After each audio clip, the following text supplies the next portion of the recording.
sismico, bellunese e tutta la Pedemontana, anche se non di quello di prima categoria come si diceva una volta.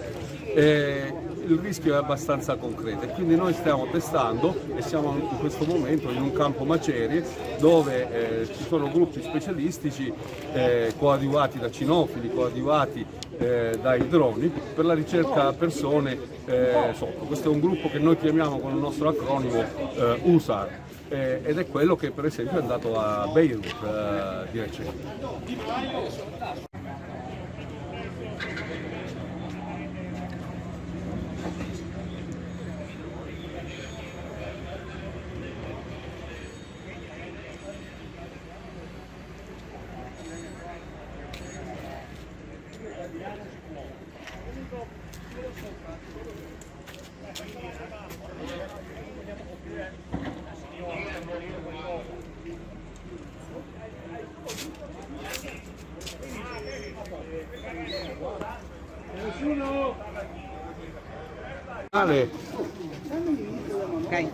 Il Corpo Nazionale da sempre ha ritenuto che la formazione sia un punto importantissimo per l'efficienza del corpo stesso e quindi ha organizzato nell'ultimo periodo un'esercitazione di tipo nazionale di movimento della colonna mobile, nel senso di tutte quelle strutture funzionali che prontamente possono portare soccorso nel territorio regionale o nazionale, con la mobilitazione progressiva di tutti i comandi.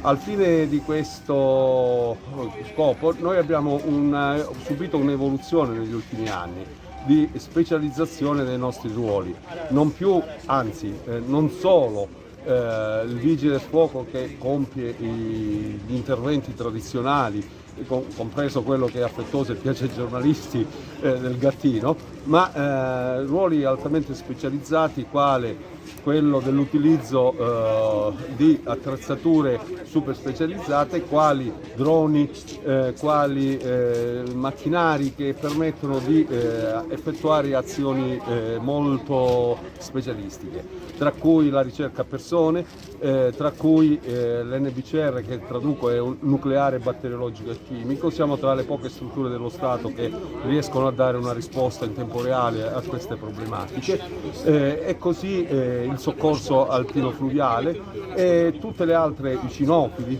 e tutte le altre specializzazioni dove ci siamo orientati.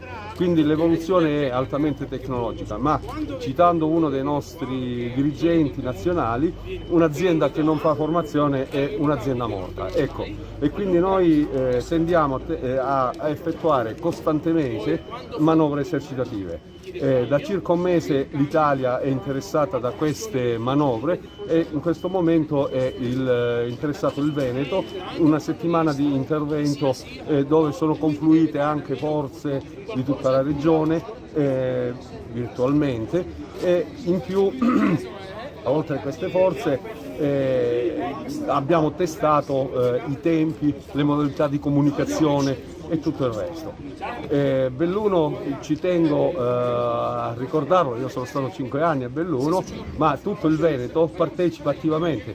Cito delle missioni internazionali fatte dal Veneto di recente a Beirut, sono stati i veneti a andare insieme a altre strutture, oppure cito di recente l'alluvione che ha interessato il Belgio e la Germania, sono partiti dal Veneto e hanno portato soccorso in quelle regioni. Quindi il nostro compito oggi è testare, vedere dove abbiamo criticità, migliorare per il futuro. Questa è la nostra strategia e credo che il futuro sarà sempre più indirizzata verso questa direzione.